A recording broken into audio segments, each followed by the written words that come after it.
Hello friends, मैं आप सबका स्वागत करता हूं द जोरावर क्लासेस में। और जैसे कि आप सबको पता चल ही गया होगा कि हमारा कल केवीएस पीआरटी का रिजल्ट आ चुका है और अब हम सब लोग अपने इंटरव्यू को लेकर तैयारी में जुट जाएंगे। ठीक है, और मैंने आप लोगों को कल रात को अपनी वीडियो में बोला था कि आज से मैं आपके लिए डेमो इंटरव्यू क्लासेस जो है स्टार्ट करूंगा। सबसे मेन चीज क्या होती है जब आप एक इंटरव्यू के लिए जाते हैं? सबसे मेन चीज होती है आपका टीचिंग। जब आप वहां पर टीच करेंगे वो सबसे जरूरी चीज होती है। तो उसी को लेके मैं सबसे पहले ये वीडियो लेके आया हूँ। बातें बाद में करते रहेंगे कि हमें उस पर क्या बातें करनी है, इंटरव्यू में और बाकी क्या क्या होता है। ठीक है, समय बर्बाद ना करते हुए सबसे पहले स्टार्ट करते हैं आज का टॉपिक। सबसे पहले जब आप क्लास में एंटर करते हैं तो आपके पास बोर्ड होता है। आप सबसे पहले जब बोर्ड पे आए तो सबसे पहले आप क्या करेंगे? You will write the date. आप डायरेक्ट पढ़ाना स्टार्ट ना कर दें। You have to write the date first. आज कितनी डेट है? 29 जनवरी 2009। राइट इट फुल, ताकि बच्चों को भी आगे का जो अपनी वो नोटबुक में लिखते हैं उनको अच्छी आदत पड़े। उसके बाद आप क्या सब्जेक्ट पढ़ाने वाले हैं? Right that. आज मैं मैथ्स पढ़ाने वाला हूं तो मैंने मैथ्स लिख दिया। और अगर आप स्कूल में हैं तो आप कौन सा पीरियड ले रहे हैं? दैट इज फर्स्ट पीरियड और सेकंड पीरियड। ठीक है, ये आपका सबसे जरूरी काम है, सबसे जरूरी काम क्लासरूम में आते हैं। दूसरा सबसे जरूरी काम क्या होता है? आपको एनरोलमेंट देखनी होती है, बच्चों की कितनी है, टोटल कितने हैं, प्रेजेंट कितने हैं और एब्सेंट कितने हैं। ठीक है, लेट अस अज्यूम कि मेरी क्लास में 39 स्टूडेंट्स हैं, 37 आए हैं और 2 बच्चे एब्सेंट हैं।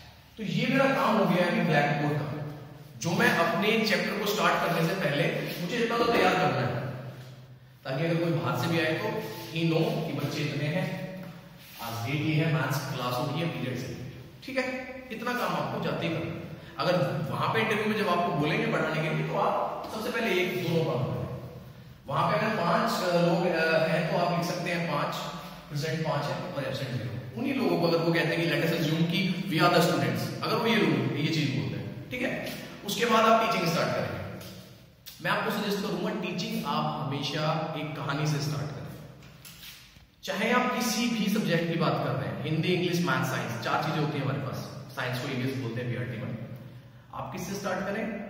आप हमेशा एक कहानी से स्टार्ट करें। चलिए मैं भी एक कहानी से स्टार्ट करता हूं। अगर आप चाहें तो इस कहानी को ही या इसी तरीके से आप इंटरव्यू के टाइम पे भी बता सकते हैं। एक आदमी था, बहुत परेशान था। तो मोहन ने उससे जाकर पूछा, आप इतने परेशान क्यों रहते हैं? तो उस आदमी ने मोहन को बोला कि भाई मेरा एक खेत है और हर रात वहां पर एक सांड या बैल कह दीजिए उसे, वो आ जाता है और मेरी सारी फसल खराब कर देता है। मैं क्या करूं, मैं बहुत परेशान हूं। ये चीज आप बच्चों को बताएं।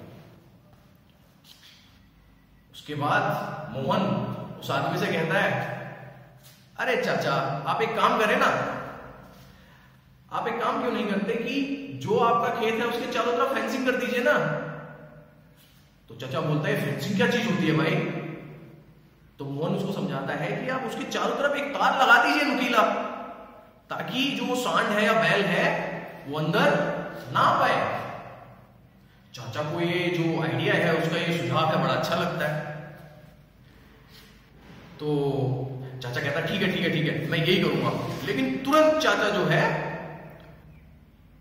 उसको बोलता है आश्चर्य से कि अरे मैं नापूंगा कैसे? इतना बड़ा खेत, मुझे कैसे पता चलेगा कि कितना तार चाहिए? तो मोहन इस चीज में भी उनकी हेल्प करता है, मदद करता है। वो चाचा को बोलता है, चाचा आप एक काम करें, आप ना एक लंबी रस्सी लेके आए, जितनी लंबी आपको मिल जाए, और उसको बार बार अपने खेतों के चारों तरफ लेके जाएं और बाद में वो मीटर में नाप ले कितना मीटर है, तो आपको पता चल जाएगा कि आपको कितनी रस्सी चाहिए। चाचा की बात समझ में आ गई। तो चाचा का जो खेत था बच्चों, वो कुछ इस तरीके का था। अब चाचा ने क्या किया कि वो ये रस्सी जो है यहां बांध दी और उसको स्टार्ट कर दिया लेना, ऐसे चाचा ने वो रस्सी वापस यहां तक ले आया। अब चाचा को पता लग गया कि मुझे कितना लंबा नुकीला तार चाहिए, क्योंकि ये रस्सी यहां से स्टार्ट हुई और यहां तक वापस आ गई। अब चाचा गया दुकान पे, उसने बोला कि भाई इतनी लंबी रस्सी नुकीला तार जो है वो मुझे दे दो। क्यों? क्योंकि जब चाचा ने ये तार जो है, ये जो आपकी रस्सी थी चाचा की, जब खोली तो ये इतनी लंबी रस्सी में बदल गई। ठीक है बच्चों, ये इतनी लंबी रस्सी बदल गई। उसके बाद चाचा जो है वहां से नुकीला तार ले आया और उसने अपना खेत बैलों से बचा लिया। क्या आप भी ऐसा कर सकते हैं? आप आइए, ठीक है। अच्छा एक बात बताइए, अगर आपको मेरे हाथ का सरकमफेरेंस या मेरे हाथ की कितनी चौड़ाई है ये बतानी है, तो आप कैसे बताएंगे? तो वहां पे बच्चा क्या करेगा? बच्चा एक जो आपके पास एक रस्सी होगी वो उठाएगा और आपके हाथ पे ऐसे करेगा और स्केल से नाप के बता देगा कि सर आपके हाथ की जो मोटाई है वो इतने सेंटीमीटर है, इतने मीटर है। अब बच्चे को एक चीज कॉन्सेप्ट क्लियर आ गया। अब आपको पता लग ही गया होगा कि हम बात किस बारे में कर रहे हैं। तब आप यहां पे ऊपर जाके लिखेंगे कि हम आज बात करने वाले हैं पेरीमीटर। तब आप अपना कॉन्सेप्ट देंगे पेरीमीटर। आप जाते ही बता देंगे बच्चों को कि आज मैं पेरीमीटर पढ़ाने वाला हूं। और होता क्या है, ये आप एक कहानी से स्टार्ट करेंगे। ठीक है, कहानी आपने बताई, हमने क्या स्टैंडर्ड फॉलो किया? हमने पहले अनस्टैंडर्ड, जो अनस्टैंडर्ड यूनिट है हमने वो फॉलो की और उससे हम यहां पे गए स्टैंडर्ड यूनिट। अनस्टैंडर्ड क्या था हमारा? जो हमारी रस्सी थी, ये रस्सी जो थी हमारी, ये हमारी क्या थी? अनस्टैंडर्ड यूनिट। और हम स्टैंडर्ड पे कहां गए? जब हम स्केल पे चले गए। जब हम स्केल पे चले गए, सेंटीमीटर, मीटर, जब हम इस बात पे आ गए, ये हमारा स्टैंडर्ड हो गया। हम अनस्टैंडर्ड से स्टैंडर्ड की तरफ जाएंगे। मैथ्स हमेशा ही ऐसे करना है, हमेशा अनस्टैंडर्ड से स्टैंडर्ड की तरफ आना है। कहानियां सुनाए आप बच्चों को, उन्हीं से कॉन्सेप्ट निकालने की कोशिश करें, तो ये सबसे बेस्ट तरीका है। ठीक है, उसके बाद आप बच्चों को बताएंगे कि आज हम पेरीमीटर पढ़ने वाले हैं और उसके बाद आप क्वेश्चंस करेंगे। तो दोस्तों ये पेरीमीटर का जो कॉन्सेप्ट था स्टार्ट करने का, अगर आपको बोला जाता है इंटरव्यू में कि आप कुछ भी पढ़ाएं वहां पे, तो मैं आपको सजेस्ट करूंगा कि आप पेरीमीटर ले सकते हैं और जिस तरीके से मैंने स्टार्ट किया कहानी से, आप ऐसे स्टार्ट कर सकते हैं और यहां तक आ सकते हैं। इसके बाद आप बच्चों को बताएंगे। फिर कई लोग क्या करते हैं, ये क्या दिख रहा है आपको उस टाइम में? ब्लैक बोर्ड एक रेक्टेंगल शेप में है ना। कई लोग क्या करते हैं, जाके सबसे पहले वो रेक्टेंगल बना देंगे। अरे रेक्टेंगल तो खुद है ये, बच्चे से कहो ना कि रस्सी लाए और इसको नापे और उसको स्केल पे नापे। कॉन्सेप्ट तो तभी क्लियर होगा ना। What is perimeter? Perimeter is the length of a boundary of a close shape. ये रटवा देते हैं बच्चों को, लेकिन एक्चुअल में पता ही नहीं होता हो क्या रहा है। बच्चा एकदम तुरंत लिख देगा उसमें what is perimeter? Perimeter is the length of a boundary of a close shape. हमने नंबर दे दिया टिक मार के, यस ही इज राइट। क्या उसको कॉन्सेप्ट क्लियर है? कॉन्सेप्ट तो तब क्लियर होगा जब आप उसको अनस्टैंडर्ड से स्टैंडर्ड की तरफ लाएंगे, उसको बताएंगे। रेक्टेंगल पे रेक्टेंगल बनाना ये तरीका नहीं है। अब वहां पे क्या करते हैं टीचर? हाँ भाई ये 10 मीटर, ये 5 मीटर, बताओ इसका पेरीमीटर क्या होगा? तो बच्चे को पता है कि इक्वल है, तो बता देगा कि ये भी 10 मीटर, ये 5 मीटर, ये 10 30 हो गया जिसका पेरीमीटर।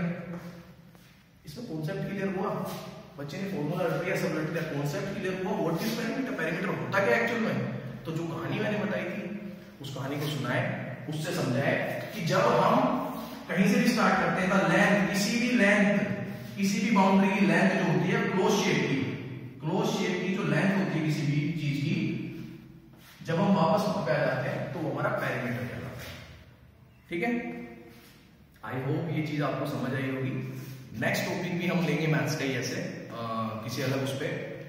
और बहुत सारे बच्चे पूछ रहे थे कि सर मोटा मोटा बता दो कि हम क्या तैयारी करें, तो मैं आपको बता देता हूं 2 हिंदी की पोएम, 2 इंग्लिश की पोएम, कोई भी आपके मन की, लेकिन वो एनसीईआरटी की फर्स्ट क्लास से लेके 5th क्लास तक की बुक होनी चाहिए जो हमारे केवीएस में चलती है। एनसीईआरटी की बुक चलती है हमारे केवीएस में फर्स्ट से लेके 5th तक की, 2 हिंदी 2 इंग्लिश।